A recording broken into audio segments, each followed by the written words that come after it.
Hello, everybody, and welcome to another episode of Speak On It. It's your boy Biv and Dom tonight. Um, our man Tim One's not with us. He's down and under the weather, so thoughts and prayers is with him. Yes, But sir. we're gonna get right into it, man. NBA draft was Thursday, man. What was your biggest takeaway from the draft, man? So, I want to say before I jump into it, to mine, hope you get well. He did send us his show notes, so I probably refer to some of them. Yeah, I mean, while we doing it. But my biggest takeaways, I think the first thing I wrote on my notes is Orlando got the best player right now. He's the most NBA ready right now. I know a lot of people didn't think that he was going to go number one when he Pablo Banchero. A lot of people didn't think he was going to go number one up until like he said 30 minutes before the draft he didn't expect it to be the number one overall pick. So I think for me the first point I see I'm talking about is I think they got the best and the most ready NBA player right now, Orlando.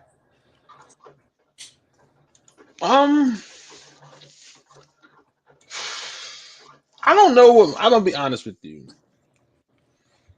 I don't really know what my biggest takeaway was. I was thinking about it, and I was like, would it be Chet going before Jabari?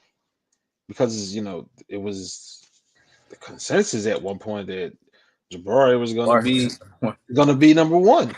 Like that seemed to be the consensus. So for him to not go number one, but then to fall to number three, I was like, ugh. But I do agree with you. I think Banchero is probably the most NBA ready. But I think my biggest takeaway, other than that, was probably just the movement all night. Like the movement of strategy, whether it was moving draft picks now or setting something up for the future. So I thought Detroit had a good night. I think they were showing at least they're trying to turn that franchise around and move it in the right direction. So, but other than that, I thought it was overall a good night. I thought it was pretty much seemed like it was going as planned as far as the guys falling where they were supposed to be falling, other than Jabari. Actually, I thought it was a great draft. One of my takes is I think the Kings blew it again. Yeah, they were themselves. Yeah, they were themselves.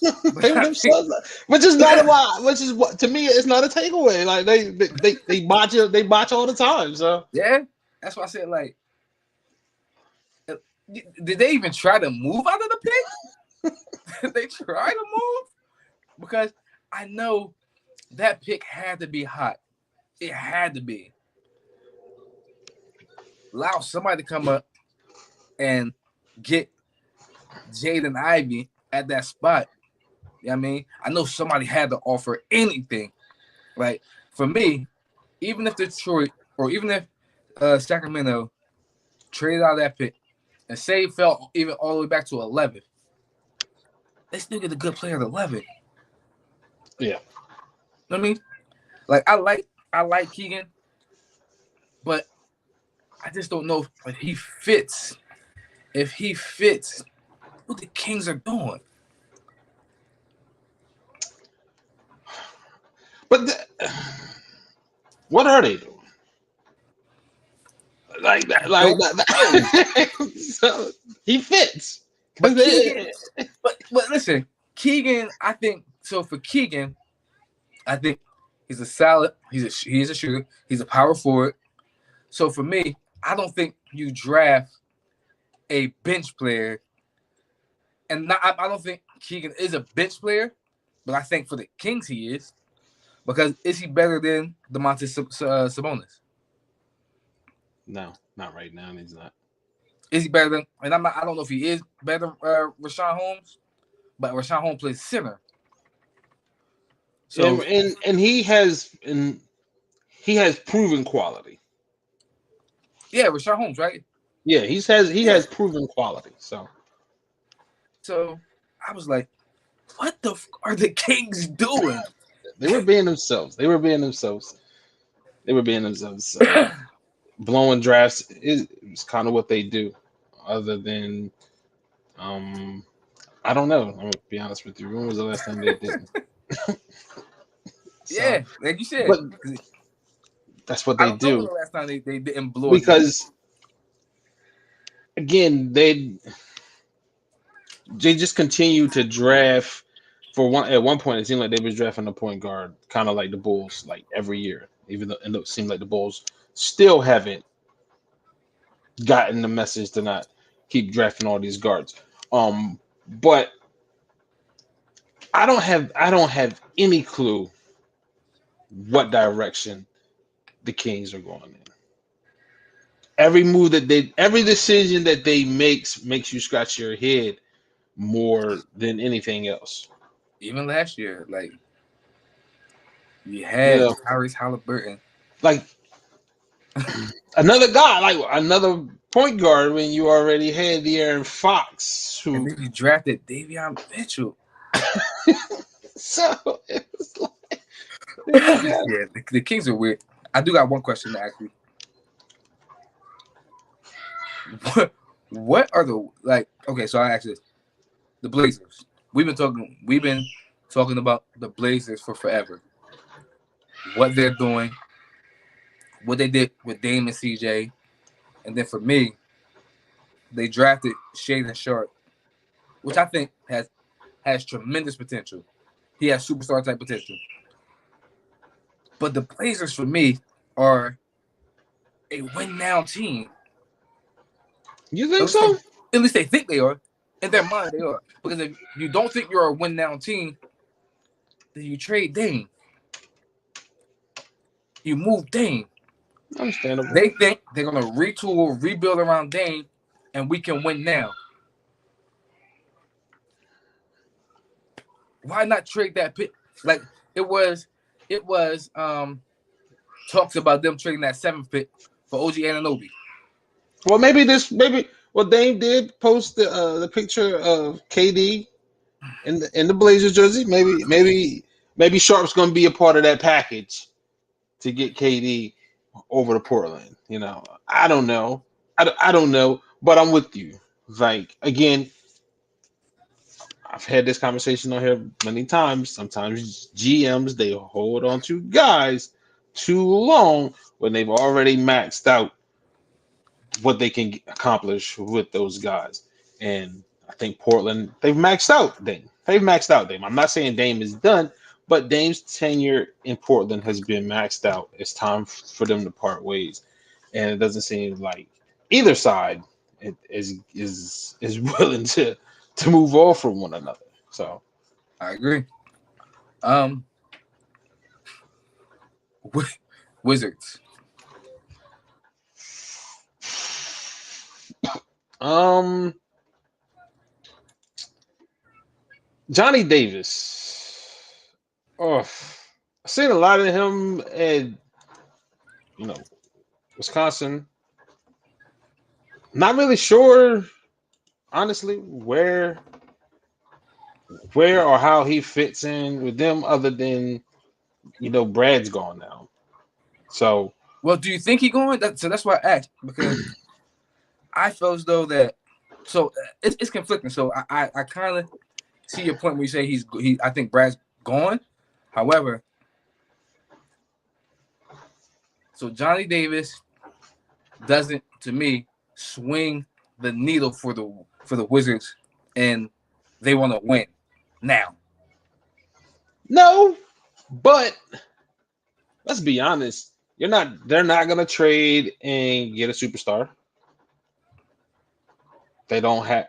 With Brad opting out, you lost your piece that you had to trade. You're not gonna. You couldn't even get KD to come home.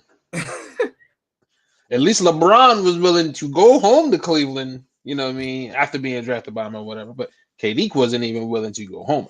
And from my understanding, I don't even remember it ever being anything other than a wish or a hope of theirs for him to come. So you've got to rebuild through the draft if you're Washington. So I think they have some other pieces there, you know, to go alongside him. They've got to show up. Kuzma's got to be the guy that we seen with the Lakers a few years ago. Then KP, he's got to become the unicorn again. All of those things has to happen in order for them to be good. I believe if all of those things were happening last year, I don't think Brad's opting out. But they didn't happen. So now you're stuck where you can't trade because you don't have any assets other than repackaging guys you already got from other deals, or you're not a destination for free agents. So you got to build through the draft, unfortunately. So I think the biggest thing for me is with that 10th pick, I thought they would move it to bring in some help for Brad. And when they didn't, I just felt like they was like, okay, we're just gonna try to build through the draft. And for me, they are not good enough where one draft piece is going to help you get to what Brad says he wants to be. Yeah, that's why I opted out. Like they're gonna really be right back. They're gonna really be right back to square one. When just a few years ago we were debating whether or not they had the second best backcourt in the league. Yep. So, like, yeah, it's time to hit the reset button. They tried to bring in some other guys to put alongside Brad. It hasn't worked out. So move on. Kind of feel like I feel like it's a good move for both teams. Not for both parties, the Wizards and Brad, if he's opting out. But I think, and I guess we'll talk about another show, but I don't. Some people believe that he's coming back. He's Who? opting out, Brad. He's opting out to come back. See, I'm gonna be honest with you. That wouldn't shock me. That wouldn't shock me. It'll say a lot about him, but it wouldn't shock me. And when I say it will say a lot about him, it would say that he cares more about his money than he cares about winning and getting a championship, and that's more power to him. You know what I mean? Get your money, get your numbers, earn your check. Enjoy yourself, enjoy life. But when people start talking about you not making all-star teams because your team suck, but you got numbers, because we was just having this conversation about you a couple years ago. I remember, if memory serves me correct.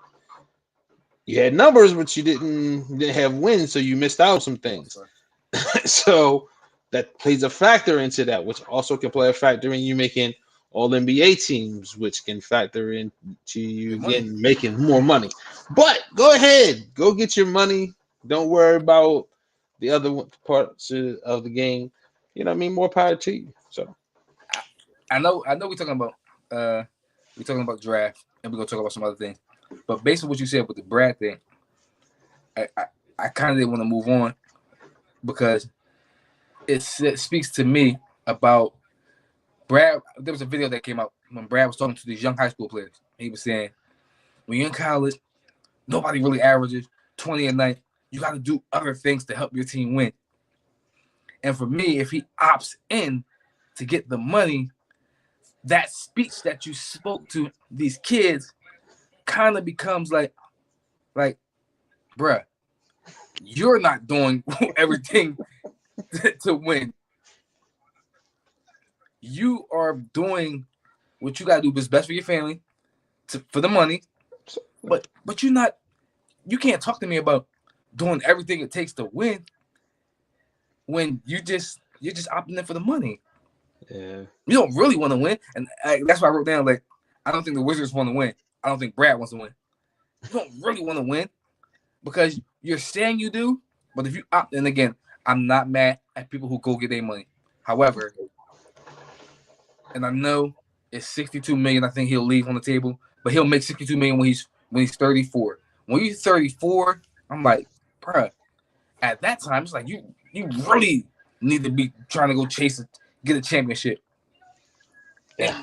They ain't building around you when you're 34, and you're getting paid 62 mil. They that contract almost probably untradeable. Oh, that's nobody's touching that. Nobody wants that unless you're LeBron. Unless you better be LeBron, and so far nobody's proven to be LeBron, but Yeah. So LeBron. yeah, but that was just one of my takeaways, that the Wizards didn't do everything they needed to do to try to bring Brad help. So Now let me ask you a question, because I'm one of those guys that was on the fence with him. How do you feel about Chet? I think Chet has the highest or the second highest upside in this draft. He's 7 foot. He can handle the ball. He can shoot. He can block shots. I think in today's NBA, he can be a superstar. So I think he has all the ability to be a superstar. I was on the fence, honestly. There's something about I've always felt like there's something about Gonzaga guys, you know, and I don't want to keep having that stigma, but it just always felt like they don't have that extra gear, which is why I always feel like they come up short in the NCAA tournament, because they don't have that dog in them. And skill wise, he's got all the tools. There's no question about that. He's got all the tools. He's got the size. I don't know if he has the dog in him at number 2. Like, I think he's going to a great situation because he's going to play with some guys that got some dog in him. So he doesn't have to be that type of guy, because I feel like, you know, Gildress out. Like, he's going to a place where he's got some guys with him that with his tool set. I'm not saying that they get ready to go win the West or anything like that, but I have a feeling that OKC, they're definitely not going to be the pushover that they were a year ago. I feel like they're going to be competitive again. I'm not saying that they get ready to go. I don't even think they'll make the play in, but I wouldn't be surprised if they're pushing for the play in come season's end, because I do believe that his skill set is enough to put them in a good place going forward. What you just said, so it made me think. He was like, it's something about Gonzaga players. So I just looked up who was the best players from Gonzaga. The best, of course, John Stockton. The second best player they got from Gonzaga is Sabonis, Domantas Sabonis. Mm-hmm. Okay. I mean, I think he's solid. Then they got Adam Morrison, Kelly Olynyk. I'm like, Yeah, it might just be something about the type of players. Because Brandon Clark, like they're never not skilled. They're never not skilled. They're always skilled. They're always solid basketball players. But it always feels like they're missing like just some dog sometimes. Like yeah, I don't can you be the I guy? don't know. I don't know. I Can don't you know. be the guy? So Just like but with I Ronnie. think what'd you say? I said just like with Rui Hachimura. Yeah. I thought he was solid. Like Solid. yeah, Solid. Athletic. Pretty much can do it all. Another wizard. Another wizard that again you look at that roster when you look at that roster, and that roster is that roster that's a playoff roster. It's a playoff roster. a lot of their picks on that team. It's a playoff roster, man. And for whatever reason, you know, they can't get it done. I'd say it's the coach, but hey, that's just me. Hey, listen, they've been sucking before then. But so on some of the mind notes, right? He said he thinks Chet has the he reminds him of Porzingis and Dirk, which I can see. Um, somebody said he a combination of Porzingis and Giannis. Maybe low ceiling Porzingis, high ceiling Giannis. I need to see that dog. Me too. I need to see now. If he got that kind of dog in him, OKC makes a crazy jump. If he's got that Giannis dog with that skill set, Giannis ain't got that tool set. He don't. Giannis ain't got that tool set. and I love Giannis, but Giannis don't got that tool set. He don't. Giannis tough. Giannis top 5 player in the NBA right now. He ain't got that tool set. He's just dominant. The shot, the touch. Giannis don't have all of that, but Giannis has a dog in him that will not be stopped. He's relentless. I don't know if Chet got that. If Chet got that, yeah. OKC makes a crazy jump. They can make a play in playoff run if he's got that. In the West, Yeah. that's tough. Yeah. If he got Giannis dog with those other guys, Lakers, yes. Clippers. See, I'm not buying the Lakers yet. Me either. I'm not buying the Lakers yet. There's that turmoil over. We don't even know if LeBron's in, and that's where it starts. That's where it starts with them, with LeBron, and we don't even know if he's in. So I can't even. They're not a factor until they are a factor. I am with you with the Clippers, though. I am with you with the Clippers. So, Tamon said he thinks his rookie of the year is Chet. What you think?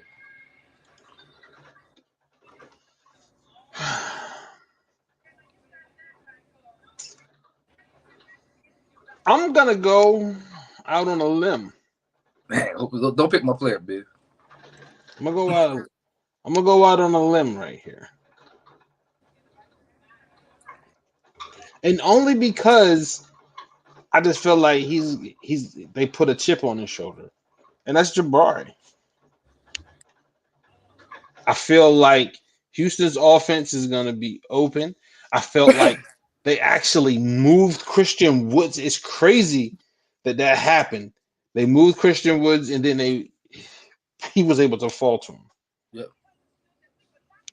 And I feel like him and Jalen, yeah. I feel like Jabari is in a perfect position with the perfect offense to put up the numbers to be rookie of the year. And I think Chet. Again, now if he got that Giannis dog in him, I'm wrong. I'm wrong. But I just feel like on that team, I feel like he might be the third option. He is going to be the third. On that team, that OKC team, it's going to be Shea first. You got Josh Giddey who going. who go on Yeah, ball. yeah, Um, yeah, yeah, like yeah. I just think the way that they play, I don't know if Chet is going to see enough touches to be rookie of the year. I did write down Jabari might and could win the rookie of the year, but he's not my rookie of the year. It's Benedict Mathurin, um, Indiana, from Indiana. I think he's going to be a scorer, but I also think they're going to move everybody. They're going to move Michael Brown. They're going to move Buddy Hield. Who else you got to score? Here's my reservations for that. The coach. Rick I'm Carlisle? not sure if Rick Carlisle is I forgot going about that. to is going to build around a guy or be willing to build around a guy that, let's be honest, is a project. You know what I mean? This is a guy that just continue to rise and rise and rise and rise. They don't really know what he's gonna be Yeah, at the next level. Now, if he was going somewhere else with another coach, I might be on board with you because they get ready to clean house in Indiana. But that coach, I don't see Rick Carlisle yeah. putting a rookie on his back that ain't Luca. And it's not. It's not. I just sat here and thought, hey y'all, I'm gonna give you my rookie of the year later because I just remembered they got Tyrese Halliburton who gonna Oh, be their guy. I forgot Tyrese is still there. I He's probably forgot the only Tyrese. one. He's probably the only one that won't be moved. Right. So Everybody else is on the move. so then I got to think about who gonna be rookie of the year. So I go back to probably Jabari Smith. I go between Jabari Smith and Jaden Ivey. I just think with Jaden Ivey, he needs the ball in his hand, and I think Cade Cunningham's going to have the ball in his hands the majority of the time. Yeah, I see, and that was another thing that was interesting with that too, with Jaden Ivey, Cade, like which one of them is gonna be off the ball majority of the time? Because both of them can't dribble the ball at the same time. So like, I think it can work because I think both of them have the skill set and the IQ to make it work. I just think it'll be interesting. Yeah, I think it'd be really interesting. Now speaking of that whole situation with Detroit and everything, what did you think about Kimba getting Got moved. traded and then bought out?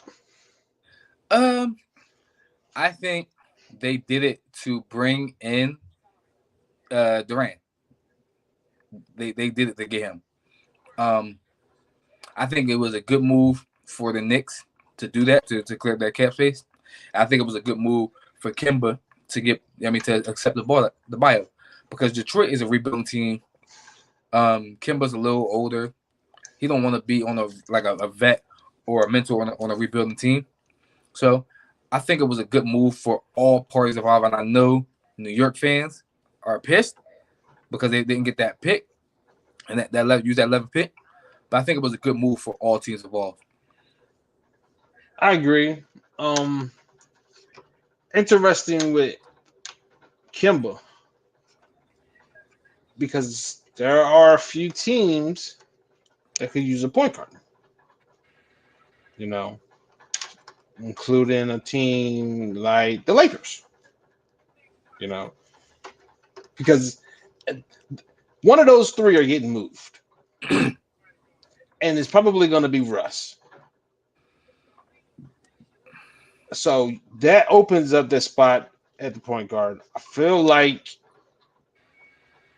Kimba might not be the best, but I feel like he'll be probably the most affordable point guard that they can go and get.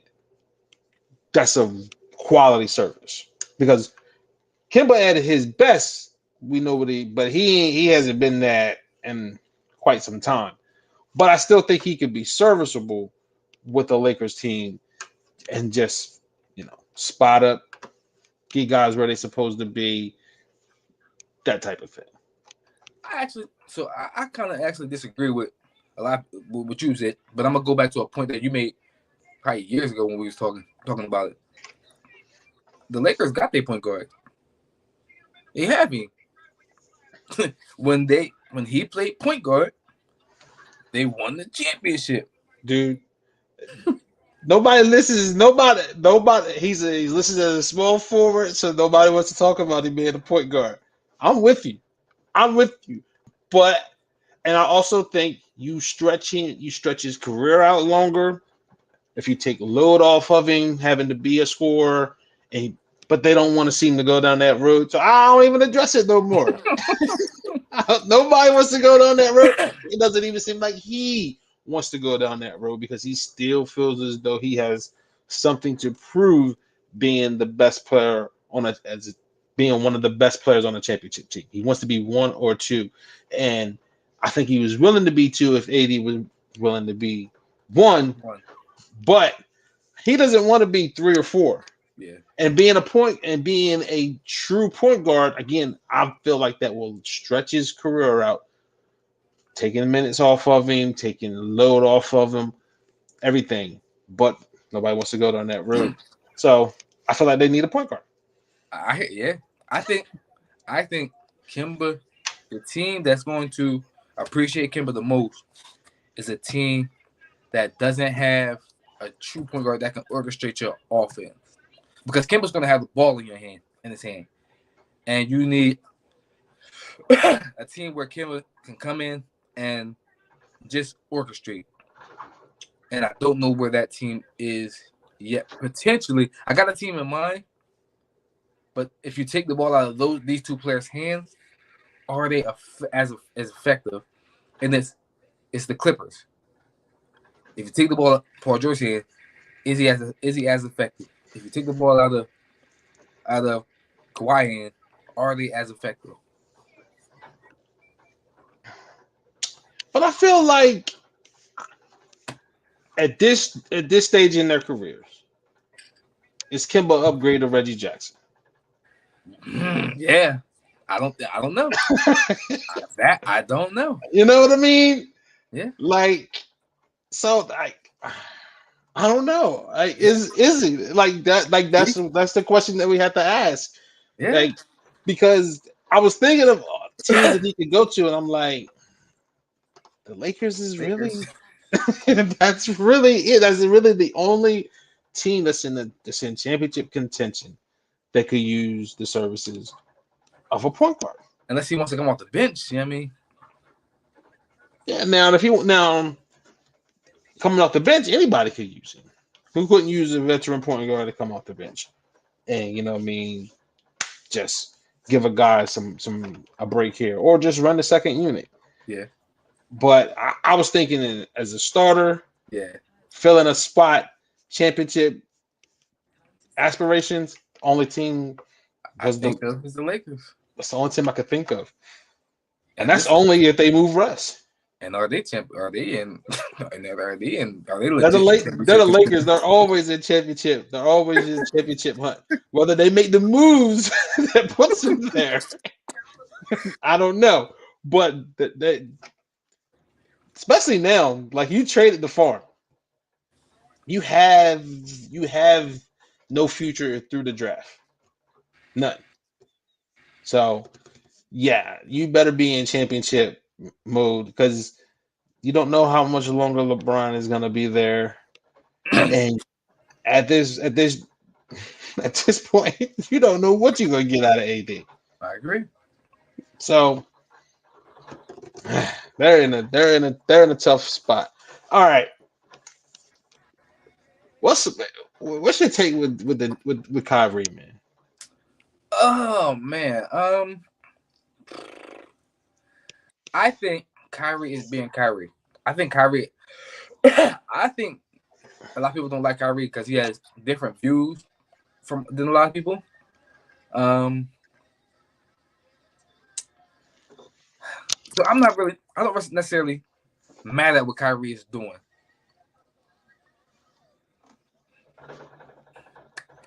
I said it. I think I can see it from both sides.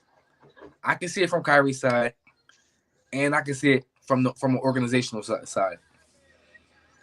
Last year, I would say that last year I don't think it was on Kyrie. I think that was on the organization. I think that was on the organization, and that was on the mandate. I think he was ready to. He showed up ready to play last year. The year before and the year before that, I guess you are what your reputation is. You know what I mean? Because the year before that, he missed games because personal stuff that was going on in the world, not directly impacted by him, but just stuff that was going on in the world. I get it. Year before that, he sat out because KD wasn't there. I definitely understand that too. I showed up to play with KD. KD injured. I ain't showing up. I ain't. But you get paid to play, so I see it organizationally from the organization standpoint. But I also see it where when Kyrie show up, man, when Kyrie play, he a top 10 player in the NBA, like, and I want to get paid like a top 10 player in the NBA. Yeah, like I agree. Like I see it both ways. When he shows up, he is who he is. But he is who he is the reason why he also doesn't show up. So yeah. But can I say this real quick? Go ahead. The Nets knew that when they signed him. And other teams know that when they're getting ready to try to do a sign and trade. So the question for Kyrie is, where are you going to be willing to go that is going to be able to mesh with your personality? And there are not a lot of Phil Jacksons around anymore. Because his behavior, and I'm not saying that is equivalent, but it reminds me of Dennis Rodman. You just don't know what you're going to get. You don't. But Phil was willing to work with him. The organization was willing to work with him because they knew his value. I think teams know Kyrie's value. But he's going to have to find an environment, an organization that's going to be willing to work with him if he thinks he's going to be able to get the money that he wants. He is also going to have to make some compromise and some sacrifices as well, because they are going to have to make them on their end. So he's going to have to find some middle ground. The Nets are in a tough position because you're going to have to try to find a trade partner. If you're gonna if you're done, you're gonna have to try to find a trade partner. You can't let him walk. Oh no.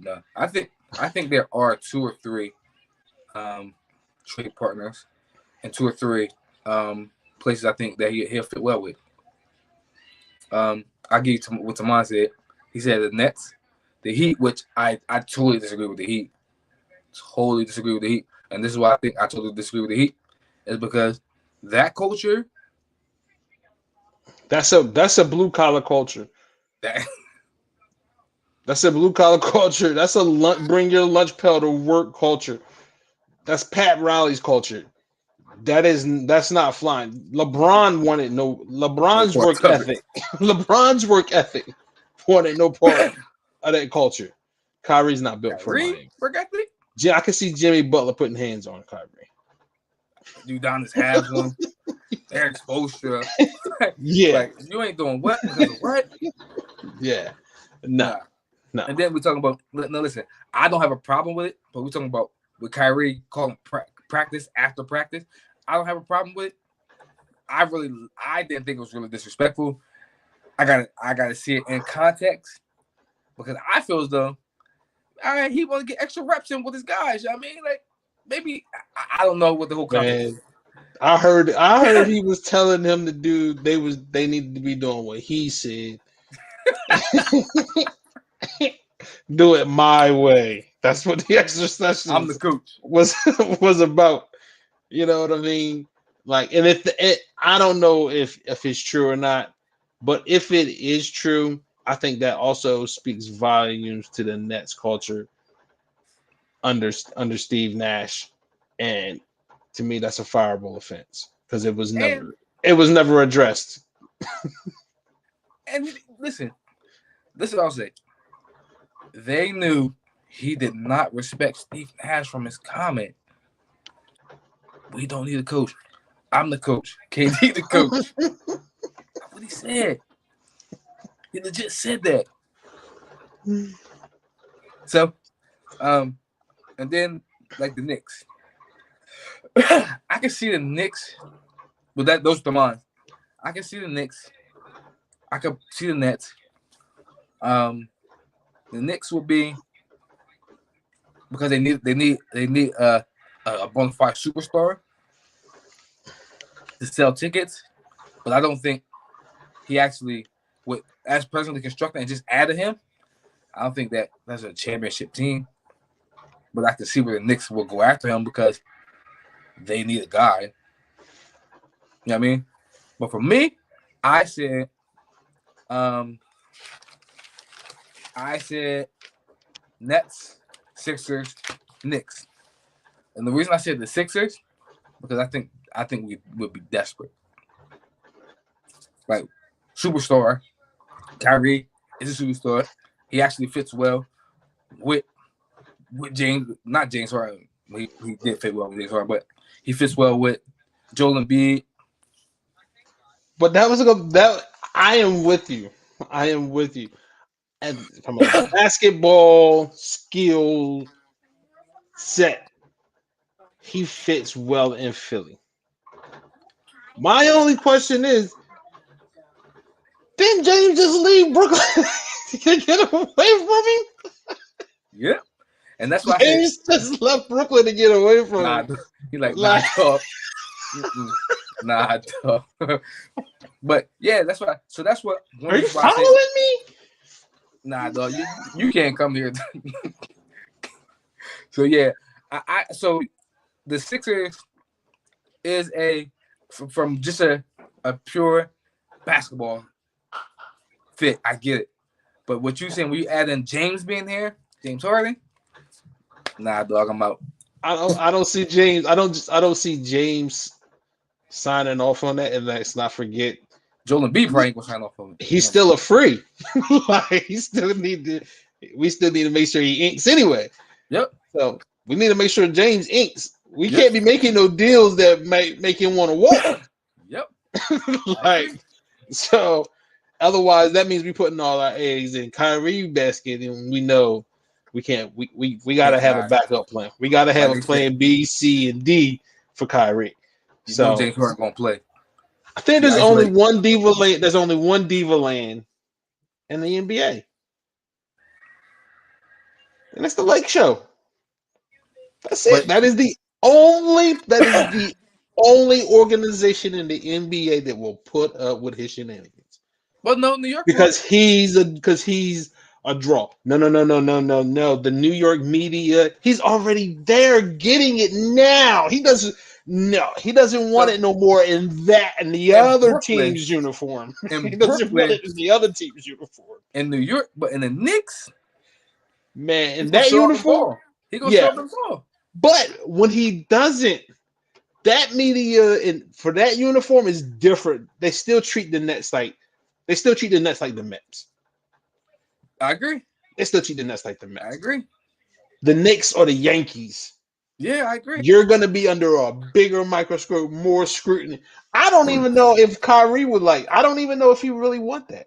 I guarantee he have a top 5 NBA selling jersey. Oh, without a doubt, because Knicks fans, even though Stephen A. talk about I'm not showing up. They trade for Kyrie. Kyrie, what do you say? Box office. He'll be right there. He'll be right there to watch. He'll be right there to watch. But I'm with you. The Knicks and the Lakers are the two diva organizations that are they're worried about their bottom line just as much as anything else. The Lakers will take championships when they get them, but they definitely want to make sure that they selling out. Want to make sure that arena getting sold out. So And Yeah, again, I think they'll be willing to deal with the shenanigans because they know when he shows up, he he's show gonna up. show up Yeah. and show out. So And they also can't rely on their listen. They can't afford Kyrie because they can't rely on the other star. So and it makes sense, man. If Brooklyn is getting ready to clean house, why not just sign a trade, Russ? Sign a trade Kyrie for Russ. okay, listen.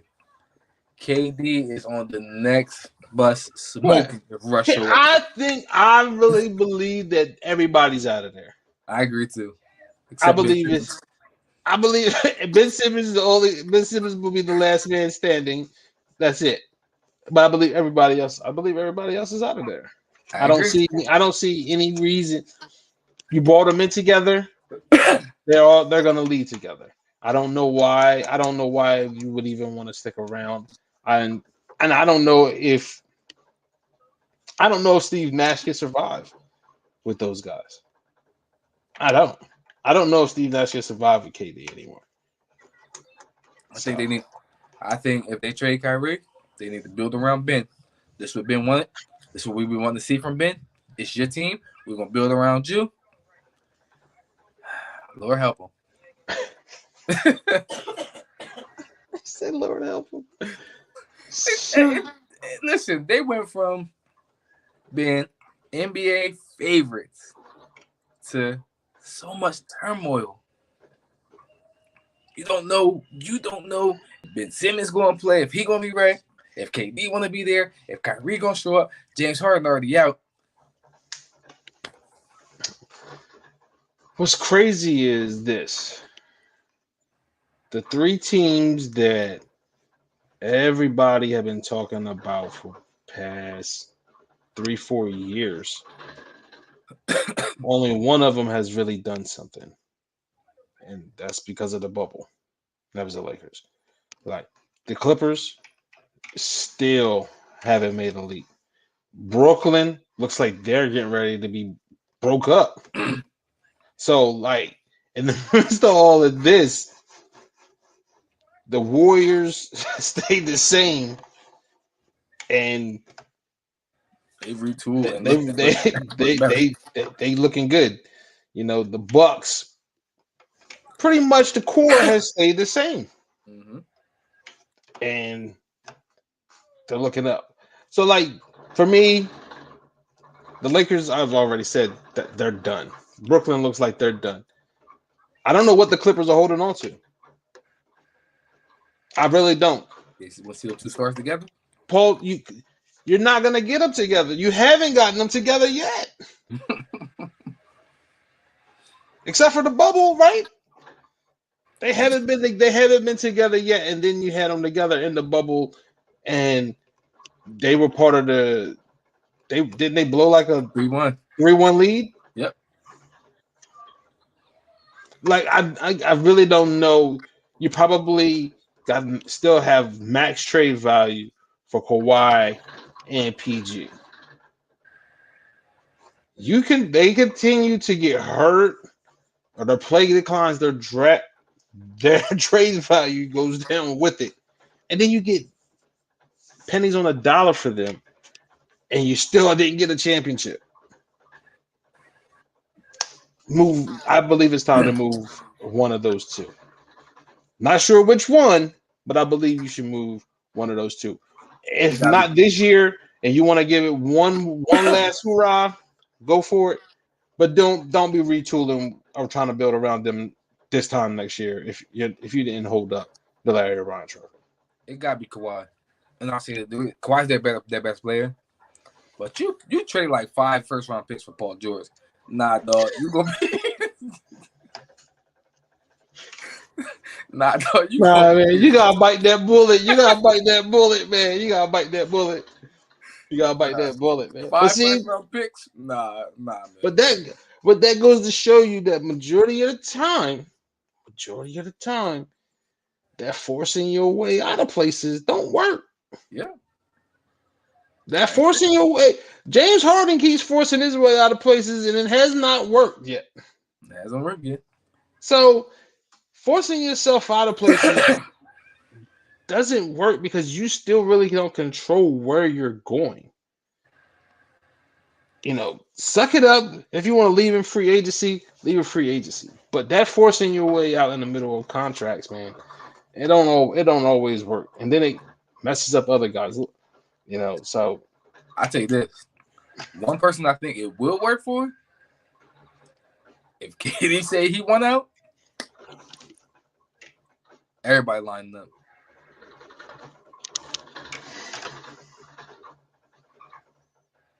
Because I think he'll go wherever he want to go. I think he can go. I think he'll go wherever he wants to go to. I think. He got that cash. I think. I think he'll go wherever he wants to go. And I don't even think it'll be equal value. It's not gonna be equal value. I don't even think it'll be like even close to equal value. So Steve Nash gonna get fired right with him. But again, I still think the Nets should do that sooner than later. I agree. Especially if you're moving Kyrie, you might as well move KD. I do got a question to ask you. Can you fire Steve Nash based on all the turmoil that he facing? I'm gonna say yeah, because he has not shown great leadership throughout this whole ordeal. In my opinion, he hasn't shown great leadership in the control of that locker room. I agree, and I think it kind of showed in them getting swept. But he didn't make no adjustments. You know what I mean? Even without making adjustments, you got relatively healthy KD and Kyrie, two of the top 10 players in the league, and you get swept. Not just beat, swept. Yeah, I think it was just as much an indictment on Steve Nash's leadership and coaching as it was on those two guys' performances. And unfortunately, he's easier to replace than they are. I agree with that. I do got a question for you, because I think he is an intriguing free agent. DeAndre Ayton. Where do you think is the best fit, and where do you think he will land?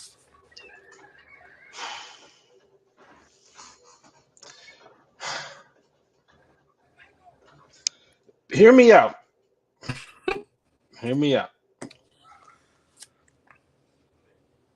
If Utah were to move Gobert, I think that would be a good spot with him if Donovan would just stay. I like it. If he's going to leave Phoenix, because I still think that's probably the best place for him.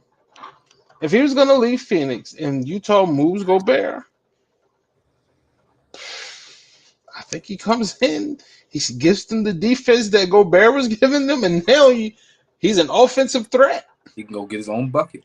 I think that is kind of, I know Quinn Snyder not being there is a hit, but I think he would be a good fit for them I like the Utah. I didn't even think about that. If they move Gobert. I think the perfect spot for me is San Antonio. San Antonio is not to use their bigs. They're not developed.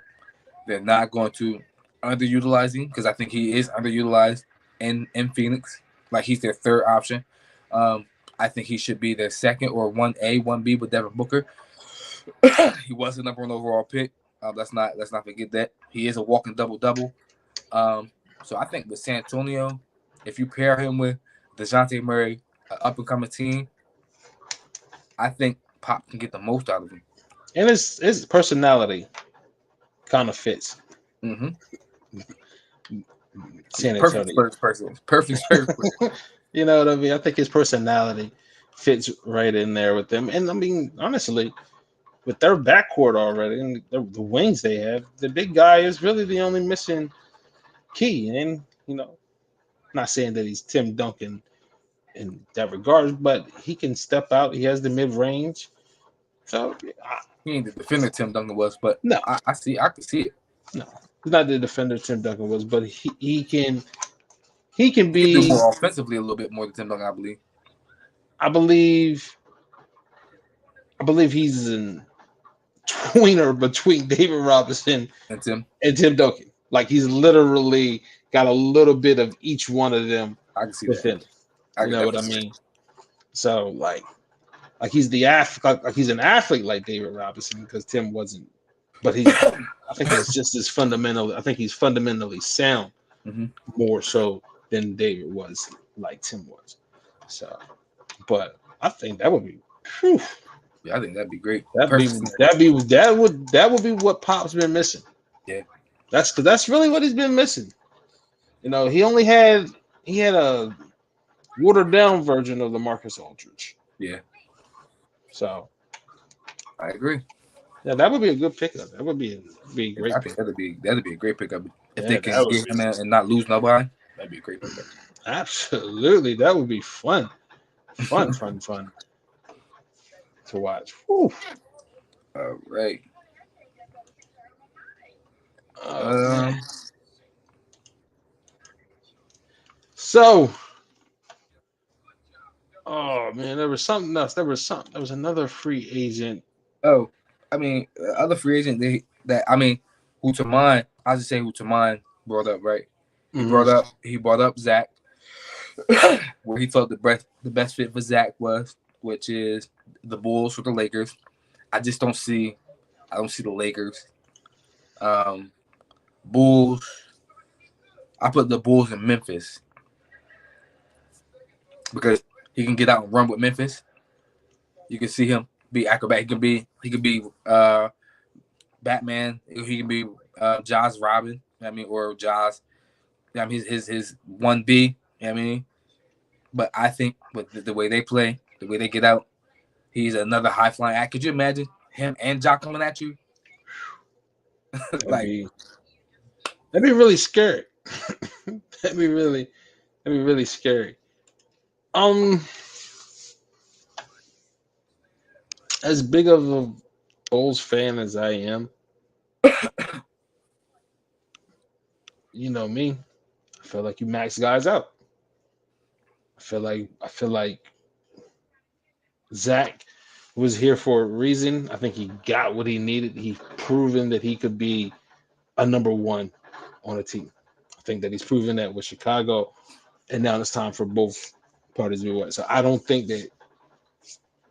bringing him back makes us any better. Yeah, I agree with that. So for me, for Zach, and I know this is going to seem crazy. I like him in Atlanta. Listen, I had Atlanta penciled in, and I was like, but listen, I love it.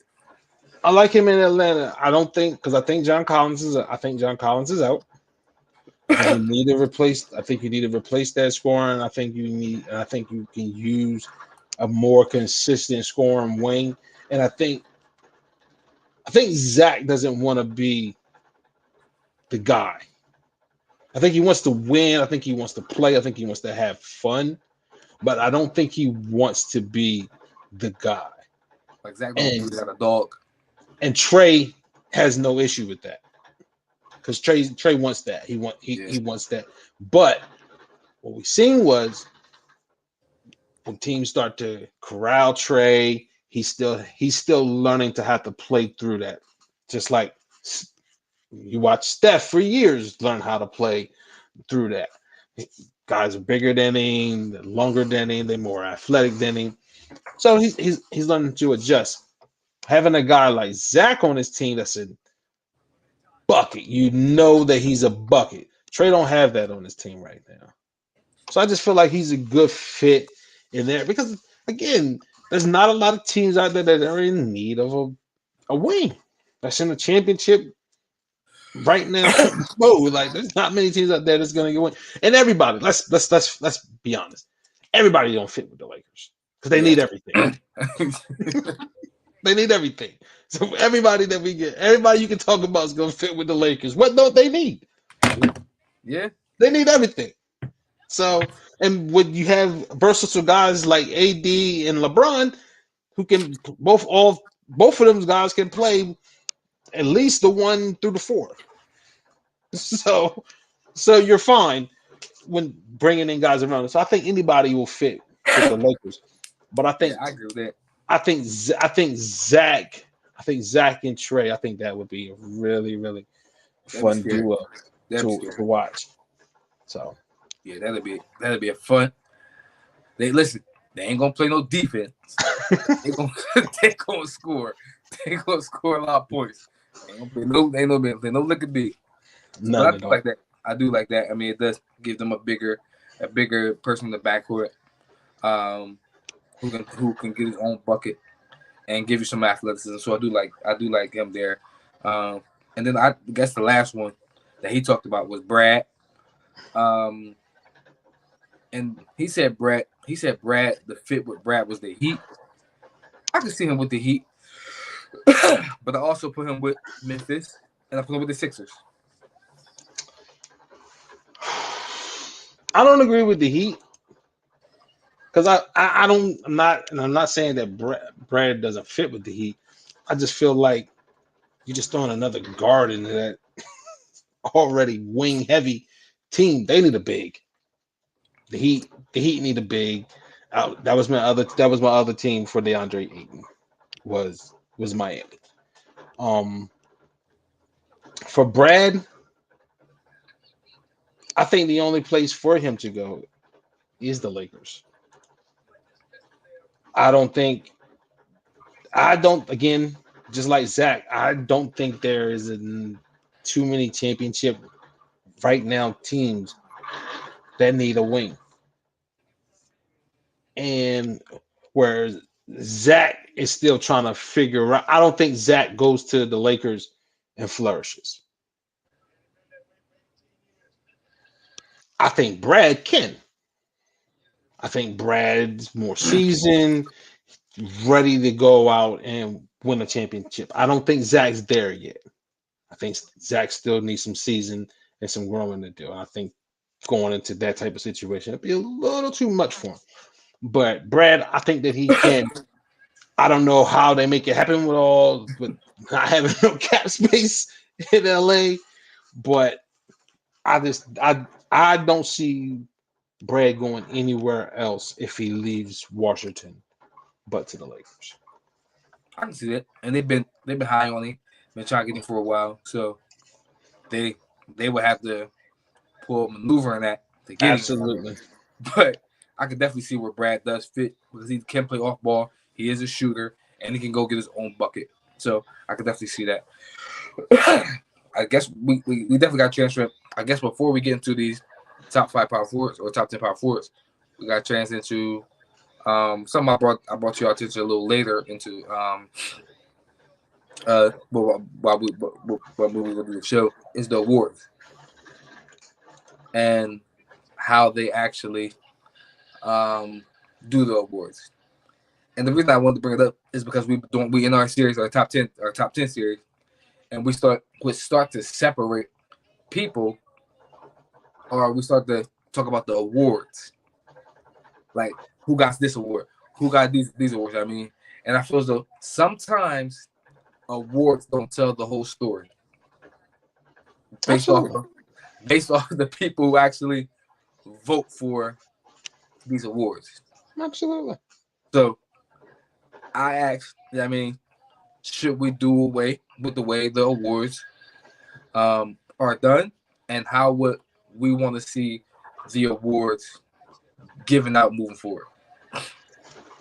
I have always been I I hate across all sports that writers and media have a say in anything. I do.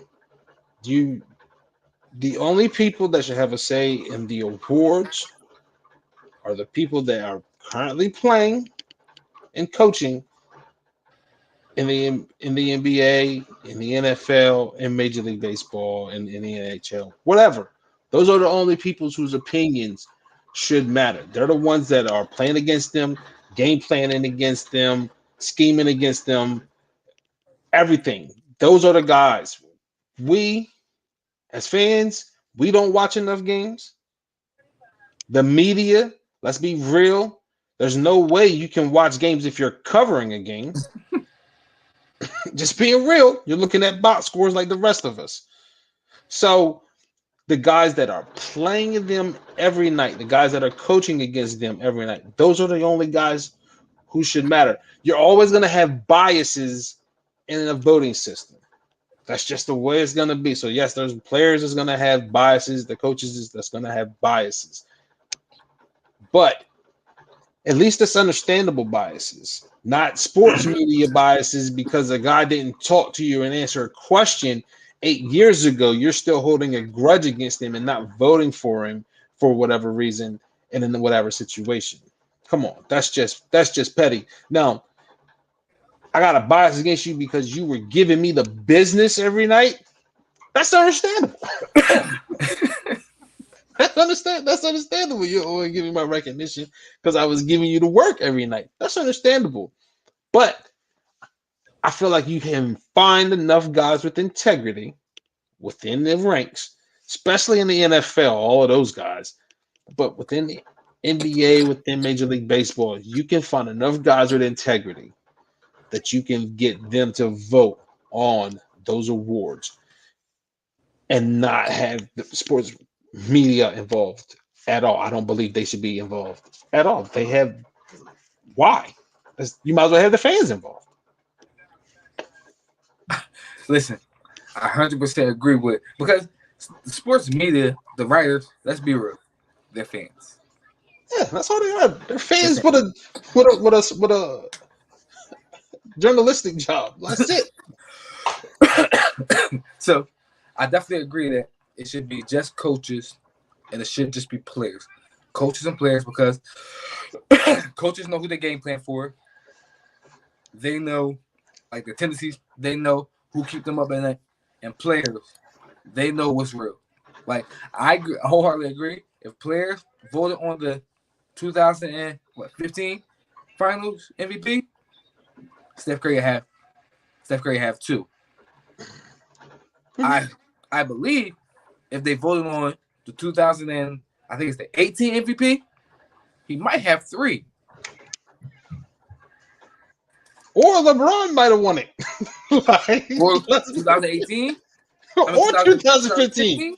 Or 2015. That's what I mean, 2015. Mm-hmm. LeBron definitely probably gonna win it. Like, just being real. Just being real. And that's because again, sports writers and people say it all the time, they want narrative. They want stories. So it makes a great story that Jokic has won back-to-back MVPs. That's a great story. But I guarantee you talk to the players and the coaches in the NBA, majority of them would have chosen Joel Embiid. Yep. Not taking anything away from what Jokic was able to accomplish this year. Joker was phenomenal this year. But let's be real. The narrative played a role in him winning the MVP. I agree. So let me ask you this.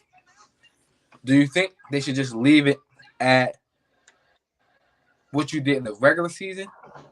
Or you think they should combine the two? Or do you like what they're doing kind of like right now where, okay, they give you a regular season award, but then like they gave Steph the Eastern Conference or the Western Conference Finals MVP. And they gave Jason Tatum the Eastern Conference Finals MVP. Because to me, I think those postseason awards, in my opinion, hold more weight than the regular season awards. I think Major League Baseball does it the best. They have all the awards for each league. You should have all the awards for each conference. He's the Eastern Conference MVP. He's the Eastern Conference Rookie of the Year because we're getting more and more Let's be real. We're getting more and more guys putting up incredible numbers. More and more guys putting up incredible numbers. Like you can still do your all NBA teams. That's fine. That's fine. But I also think the all NBA team should just be two in the back court and three in the front court. That's it. Do away with two guards, two forwards, and a center. Do away with it. Just two in the back court, two in the front court. So you might end up with 2 point guards in the back court, and you might end up with three centers in the front court on the team. Whatever. But let's do away with the positions for the all NBA teams. And I just feel like it's just time to do away with just having awards for the entire NBA because there's so many guys putting up so many incredible numbers that I think there's guys that need to be recognized more for what they're accomplishing. And deservingly so, right? Because absolutely. I am mad that Jokic won it, but it doesn't mean that he didn't deserve. Absolutely. And again, that would have solved it because he would have been the Western Conference MVP, and Joel would have been the Eastern Conference MVP. Problem solved. So I like that idea. I definitely like it because again, it recognized more players for what they actually do. Yes, Joel Embiid deserved an MVP this year. Jokic deserved an MVP this year. I'm not saying that he didn't deserve it. I'm not saying that he didn't deserve it at all. I'm just saying that if you ask the players and the coaches, more than likely, it would have been Joel Embiid winning it. And listen, if you want to keep tradition, right? If you want to keep tradition, have your media awards, and then have your players awards, and that could be like what you said. But isn't that what the NBA awards are at the end of the year? Isn't that coming up soon? The NBA awards? When is that? No, that's still media. That's still media. Still media driven. Because I remember, I think a year ago, 2 years ago, Tibbs. I think Tibbs won Coach of the Year by the media, which for I don't know how he won because he's a New York coach, but Monty Williams actually won it from the players and the coaches. Like that holds more weight to me. That holds more weight to me than you vote for Tom Thibodeau because there was a fourth seed in the Eastern Conference. Like I remember that now. So, like, if you want to keep tradition, okay, have your media awards, but then also do an awards show, like an awards ceremony where the players voted and the coaches voted. So, but yeah, I just think it's time to do away with the traditions. And I think with that being said, we definitely could transition into these power forwards unless you got something else. Nah, we can transition. So, how we want to do it? We want to do it straight list, or you want to do who your 10 is? You can read off your list. You can just read it. So I give you to my list. All right. So I'm gonna give you to my list. This in here. Dennis Rodman is 10. You got Kevin McHale is 9. You got Anthony Davis his 8. Chris Webber his 7, which I'm shocked to mine, but I'm proud of you. I am proud. Chris Webber his 7. Giannis is his 6th. Dirk his 5th. Charles Barkley is his 4th. Karl Malone 3. Kevin Garnett 2. Tim Duncan is 1. Interesting. It is interesting, but I ain't gonna lie to you. Reading his list did make me go back and reevaluate my list. Really? Yeah. Because I was like, Dennis Rodman. Anthony Davis. Like it did make me go back and reevaluate, start thinking. Made me think and want to dig a little bit more. The only problem I would have with his list People Mm-hmm. slaughter me for it. I will have Giannis over Charles Barkley. You think people will slaughter you for that? I Some think, I people think, will. I think Charles being in the media, um, has gives him enough, you could say, bad press to where I don't think too many people would be upset that you have Giannis over him. Honestly. Listen. So again, I said he made me go back and reevaluate. Um, so my list right Mm-hmm. is uh I struggle with this, man. I I did struggle with too. it. Bro. I I did struggle. too. I struggle with 10. I could listen. I was gonna give y'all. I was gonna give you like 1A, 1B, 10A, 10B. Yeah, A and B. I got 10 AB, 9 AB, 8 AB. Like yo, but I settled. I settled on Pau Gasol at 10. Whew, interesting. I did because I think when Pau Gasol was in his prime, and that's where I kind of like deciphered where I put people, not the totality of their career, because Uh-huh. like those old Bulls Pau, the San Antonio Pau, that wasn't real prime Pau. Mm-hmm. When you think about Memphis Pau, and we think about Lakers Pau, prime Pau, he was a difference maker. So like I ain't got no argument against. I ain't got no argument against Powell, man. I love Powell. So go ahead. so and that's why I put him in there. Like I struggle between. I'm gonna tell you, I struggle between him, Chris Bosh, um, Chris Bosh, Rodman. Because when you go back and look at Rodman stuff, it's like dang. And Draymond. The reason I didn't put Draymond and and um Rodman in there is because I wanted the list to be made of people who could carry a franchise. Mm-hmm. And I don't think that either one of them could carry a franchise. But when I was looking at Chris Bosh numbers, it's like, yo, people forget about Chris Bosh, man. Man, when he was in Toronto, I don't think people forget that. They just remember him from the Heat. That's it, man. Like, yeah, So, he was a you know, problem. I got Chris. So Pau Gasol my 10. Anthony Davis is my 9. And listen, that's the real one that made me go back and think like, am I overlooking Anthony Davis?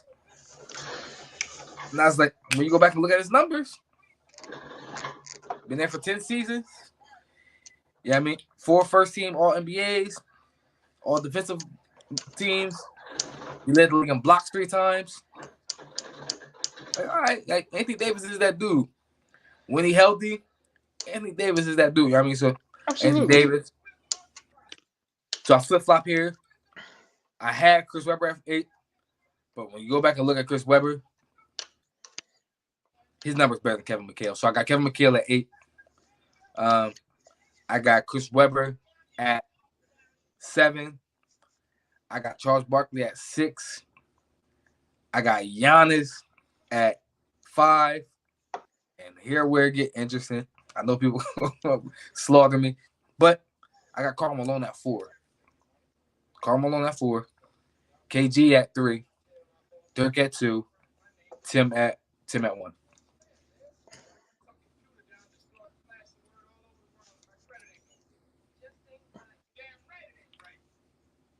So, what do you think people are gonna slaughter you for, though? Karl Malone at 4. Karl Malone at 4. Dirk at 2. Charles Barkley at 6. I think. I think as time has gone on, I think these guys need to be passed. I agree. That's why Right? I made the list the way I did. I'm sorry, and as time goes on, it makes you reevaluate other guys' skill sets. Like all of a sudden, there's a more of appreciation for what Chris Webber could do. like, Like it's more of appreciation for it. Just being real. Um, but I have no issue with any of those guys being in any of those positions. I I get on Dirk because it's fun. But I know exactly what Dirk was, man. Dirk was phenomenal, man. Like, I just get on Dirk because it's fun.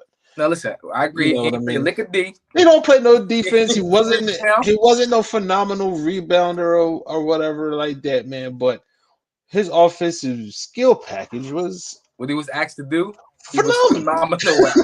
His offensive skill package was phenomenal. I have fun with messing with Dirk. That's all it is. I respect Dirk's game. People don't get it twisted. Don't get it twisted at all. Um, and again, I won't have no issue with people having Dirk that high, especially a guy like you. And the reason why I say that is you're a Steph fan, so your value of shooting is higher than other folks. The way you can change the game. You know what I mean? So I can respect it because I understand it. You know what I mean? But I don't think anybody. I think only thing people would be upset about and would really argue about is if you don't have Tim Duncan. I Anybody who think don't got Tim I Duncan one. think I think that's really the only thing because the rest of it is really argumentative, man. Because there's so many great power forwards. There's gonna be guys. There's gonna be guys that you didn't name that you're gonna be like, ugh, man. I wish I could have Yeah. added. I should have added him. Um, Can I say this real quick? Go ahead. My biggest struggle was 1, 2, 3. And I know Tim Duncan is great. Phenomenal. I think he is the greatest power forward of all time. But when you start putting Kevin Garnett's numbers up against his in prime, like their prime, you're like, dog, what if Kevin Garnett is what I always say about Tom Brady and Peyton Manning. I think Kevin Garnett is a better player than Tim Duncan. I think he's a better player than Tim Duncan. But skill set wise. But it's just something about Tim Duncan where he just knows how to win. Like he just knows how to win. The reason we put Tim Duncan as the GOAT power forward is because he wins. Yeah, that's all he ever did. So that's all he ever did was win. But if you put Kevin Garnett in that same pop system, you can't tell me that he ain't got 5 or 6. Yeah. Because he wasn't flashy. He didn't care about stats. He just cared about winning. Do you think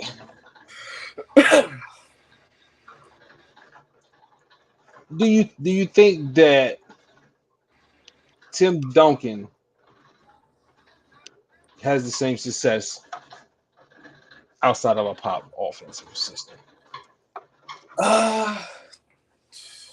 I think it depends And on I'm not talking about winning. I'm just talking about just dominance, individual dominance. I'm not talking about winning because because what he did on the defensive end, what he did fundamentally on the offensive end, yes, I think he would still have the same success as far as numbers wise. But as far as it's tough as far as his impact on winning, because we can say, yeah, but he had Manu. Yeah, but he had. Now it's crazy. Now I'm talking through this thing now because I'm like, dang, maybe Kevin Garnett wouldn't, if you put Kevin Garnett there, maybe he wouldn't have had the same success because you like, yeah, he had that David Robinson, but David Robinson ain't win until he showed up. Not very long either.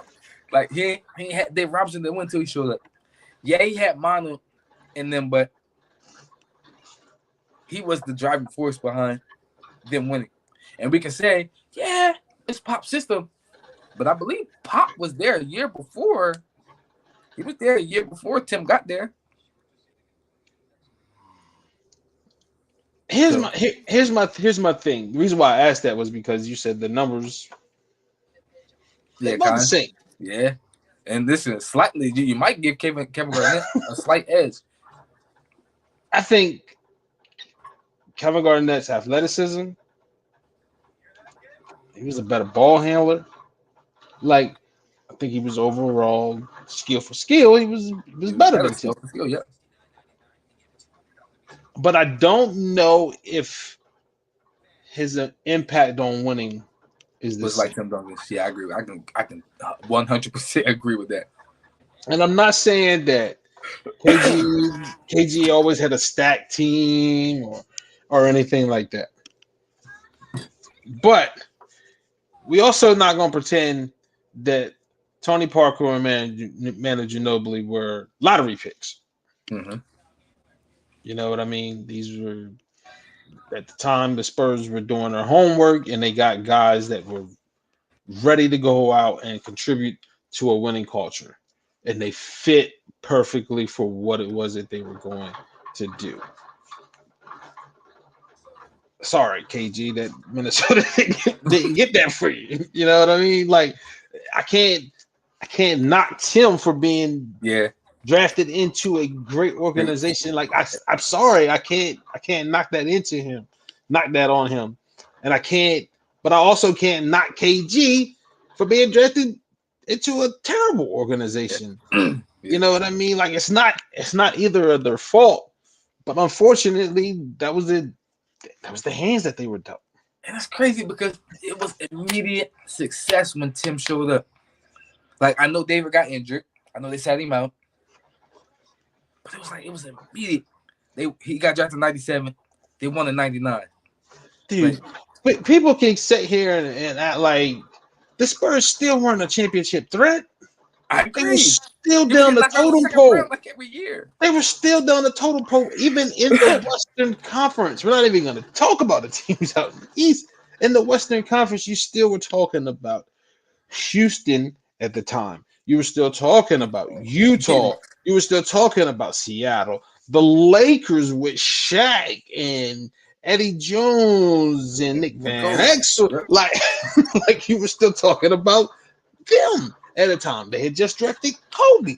So, no, the Spurs were still way down the totem pole going into 98. And then eventually when they won it in 99, they still weren't the team that everybody was thinking about. You were thinking about Houston. You were thinking about the Lakers. You were thinking about Utah. You were thinking about Indiana. You were thinking about the Knicks. Those were the teams. And then San Antonio came out of nowhere and just started that run. But again, that's a totally different team than the one that wins it again in 2003. Totally different team that wins it in 2003. The only person that was still there that was the main contributor was Tim. It's Tim. Because David's there in 2003, but he's not the same guy from 99, and the guy in 99 wasn't even the same guy from like 94, 95. So it's Tim. Yep.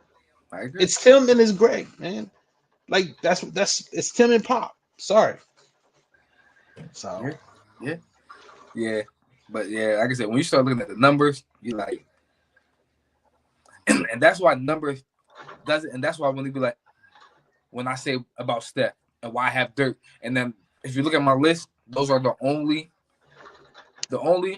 non-two-way players that I have that high. So I do value two-way players, but there you can't knock the impact that they had on winning, on change. Like even with Dirk, I was prepared. Listen, I was super heavily prepared for Taman because I know he was gonna come heavy.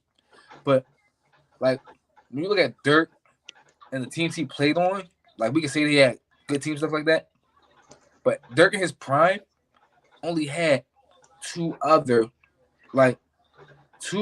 All-Stars that he played with. It was Jason Kidd in 2009, 2010, which I'm like, Jason Kidd got drafted in what, 2000? That was a longevity pick. Huh? So that was a longevity. Right. Salute. and Josh Howard in 2006, 2007. Other than that, he has been the constant. And he put in work. And he was winning 50, 60 games in that Western Conference. Just so happened he was running up against Tim Duncan, who we all say is the GOAT, the ultimate winner. So, but you can't deny the impact that he had. And I think what actually pushed him over the top is that 2011 championship. And I know we talk about the Jet and his impact, but he did it with no other All-Star.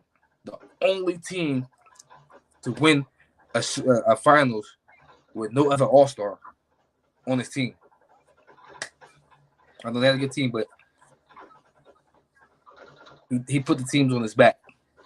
Yeah, and that's why I give him a lot of respect.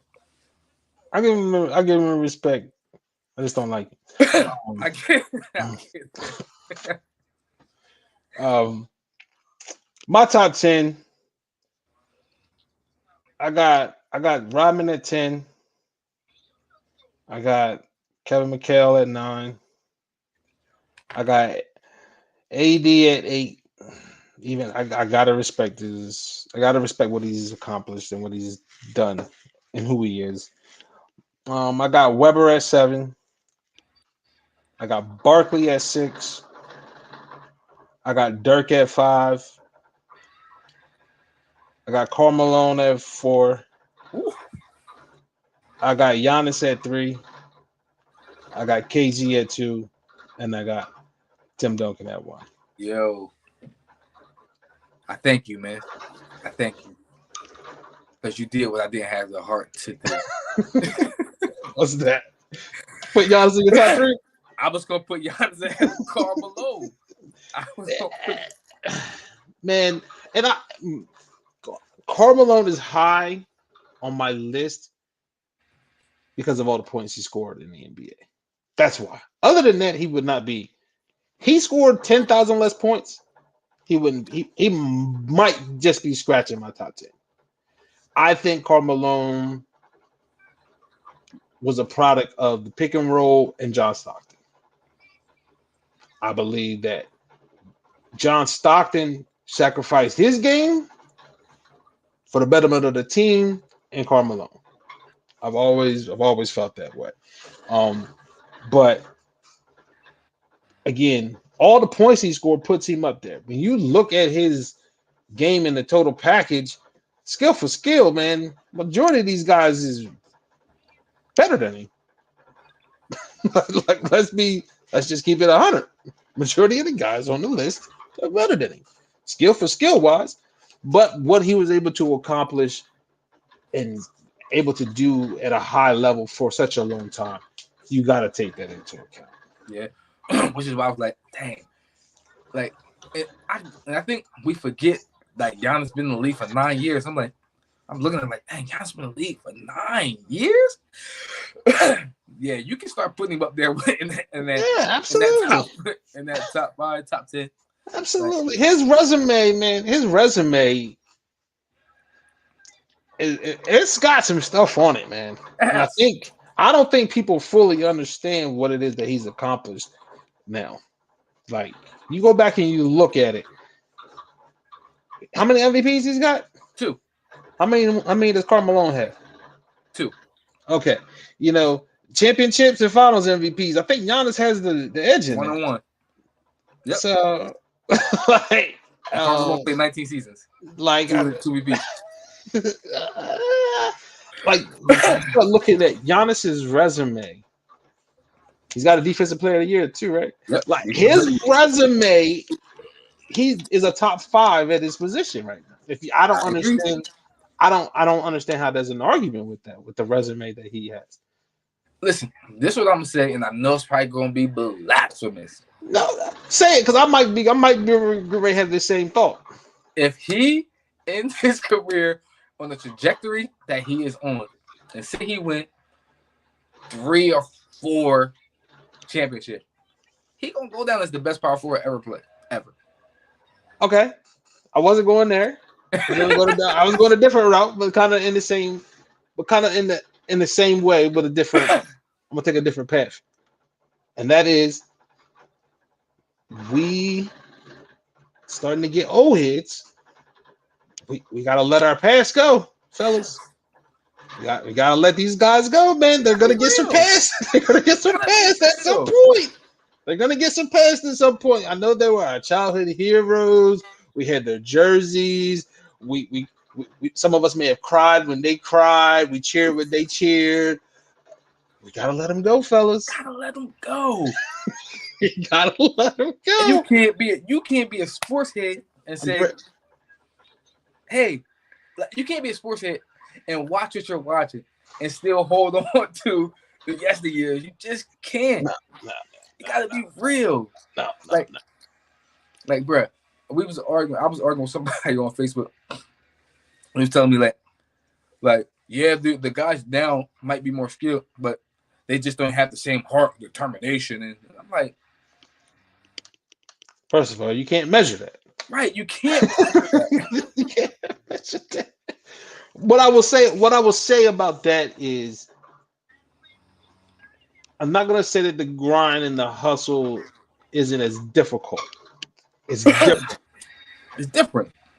The grind is different now. These guys have other avenues to get the skills. Us, we only, dude, go take. Here's the basketball. Go Go to out the and park. do something with it. Right. Now Right.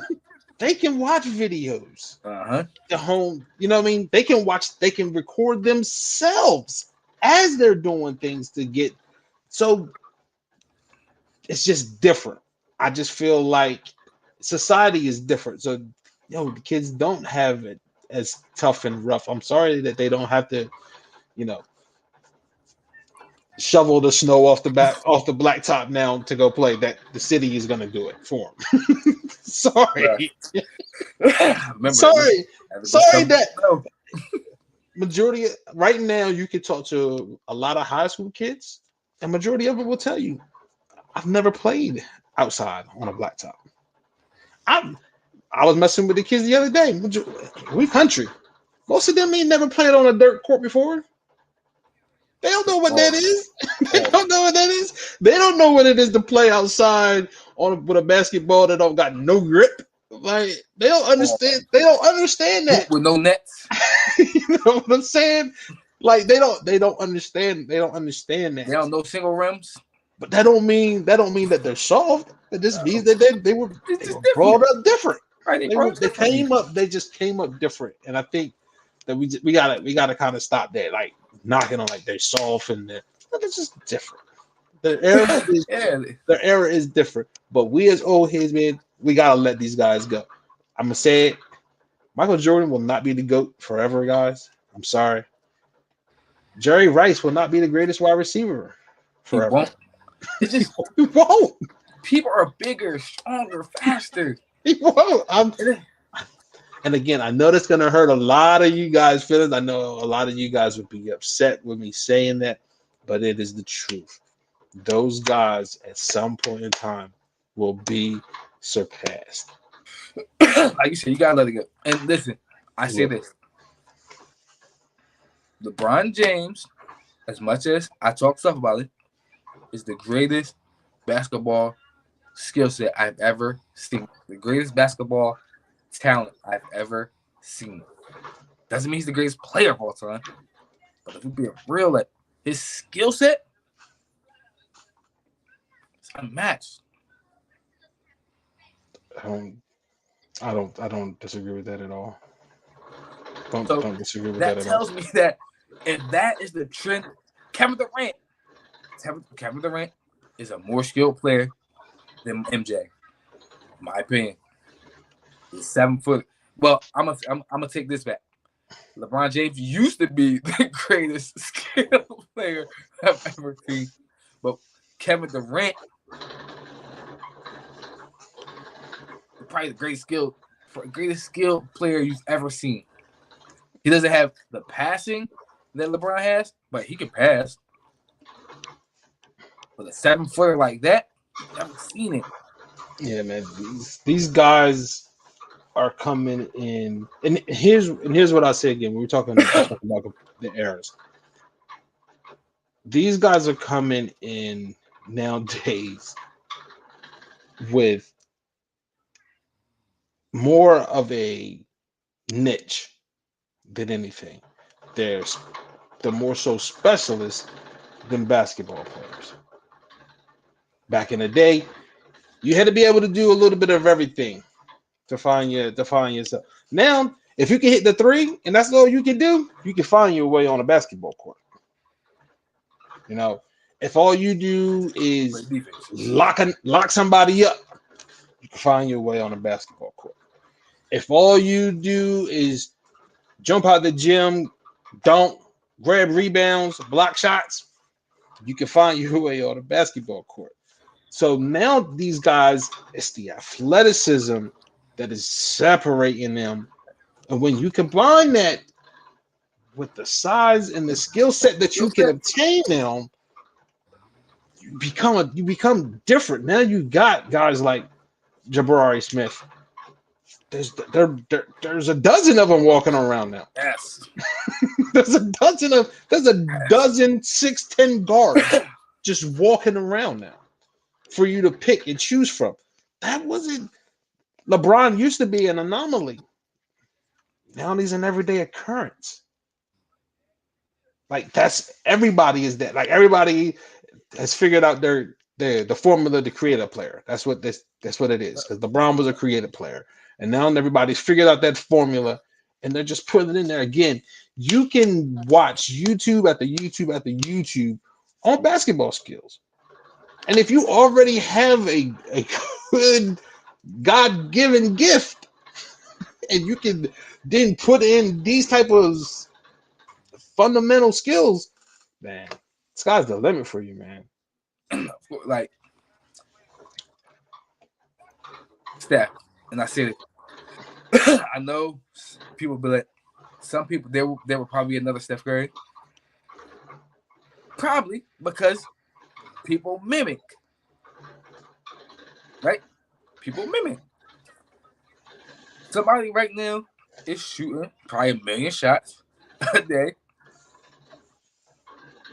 It might be, I don't know, with the way the game is going right now, it might be 10, 15 years. We'll see, probably going to see another shooter that's at that level. Yep. We are going to see it. Again, I talked about this before on another episode. The only way that these things are going to probably be really, really change quickly and easily is if they extend the 3-point line and raise the rim.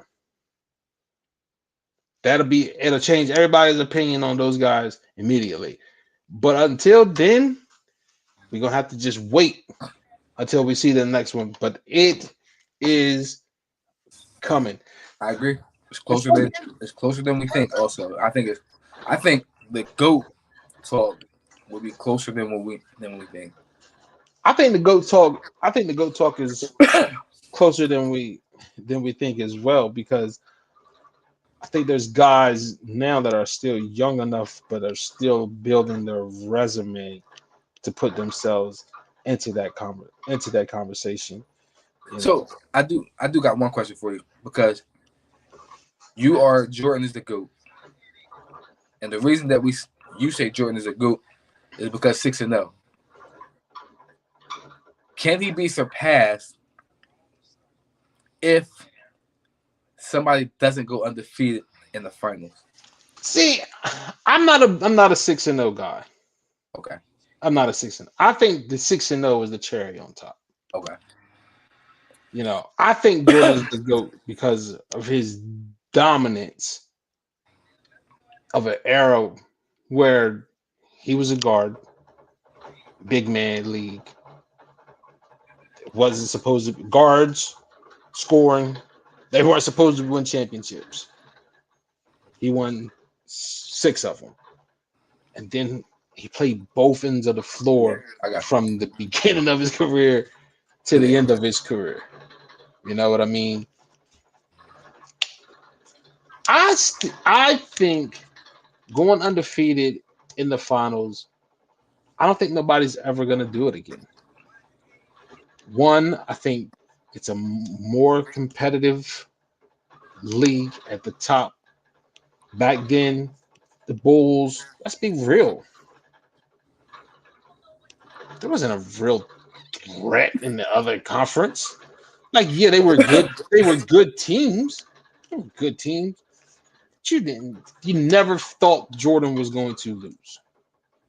Once he started winning, you didn't think he was going to lose. Now you don't know what's going to happen with these guys. You don't. You don't know. You don't know. You just don't know. One, and we talk about it every year. I don't remember guys getting hurt this much in the playoffs. I don't remember it. Superstars getting hurt this much in the playoffs. I don't remember it. It's almost like the healthiest team is going to win the NBA Finals every I can every agree with year. that. Every year it feels that way now. So I don't think anybody's going to go undefeated in the finals anymore. I think what's going to make somebody surpass Jordan is dominating their era while winning.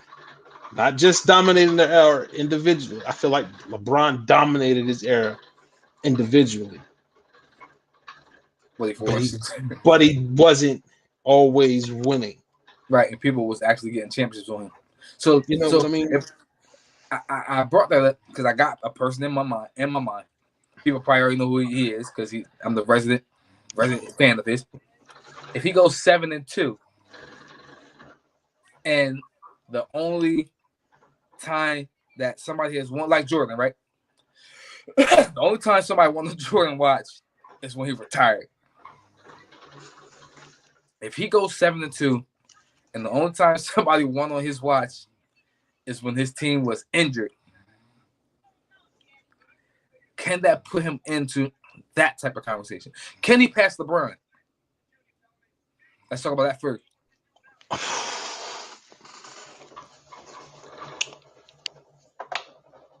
Dang, I feel like it's a whole nother show for another stop for another show. Here's what I'll say. Here's what I'll say.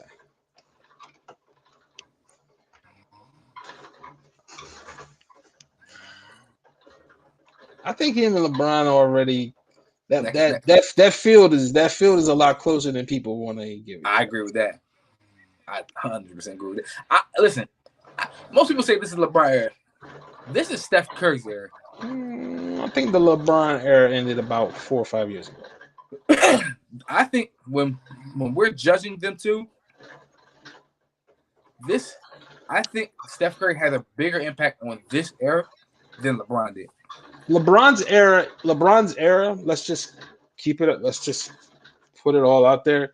LeBron's era really ended in Miami.